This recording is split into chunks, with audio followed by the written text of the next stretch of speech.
Angela Merkel called on European Union leaders to broker a Brexit compromise that both sides can profit from. The German Chancellor insisted any future relationship deal with Britain cannot come at any cost.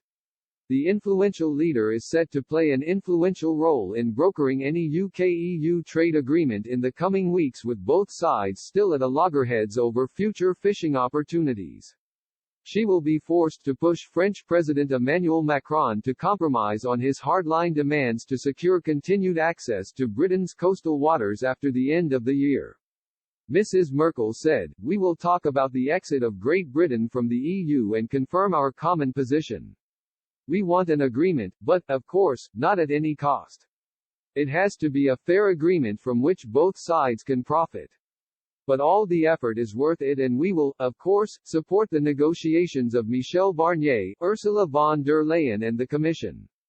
But France hit back, insisting it would need a good agreement for its fishermen before accepting a Brexit deal with Britain. President Macron said, "I want to be very clear about Brexit.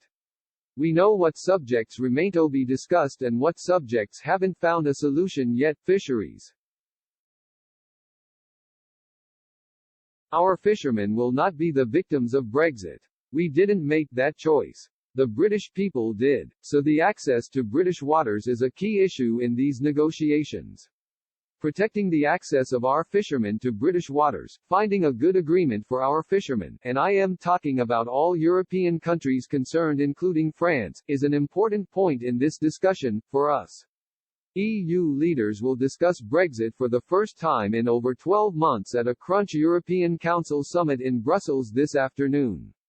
The bloc has pulled plans intensify the talks after the Prime Minister complained recent rounds had lacked energy. A leaked document revealed Michel Barnier will be ordered to resist making progress until Britain makes significant concessions on fisheries and future state subsidies policy.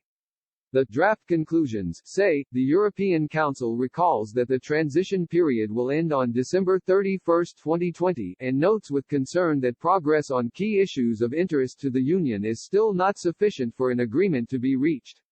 Against this background, the European Council invites the chief negotiator to continue negotiations in the coming weeks, and calls on the UK to make the necessary moves to make an agreement possible.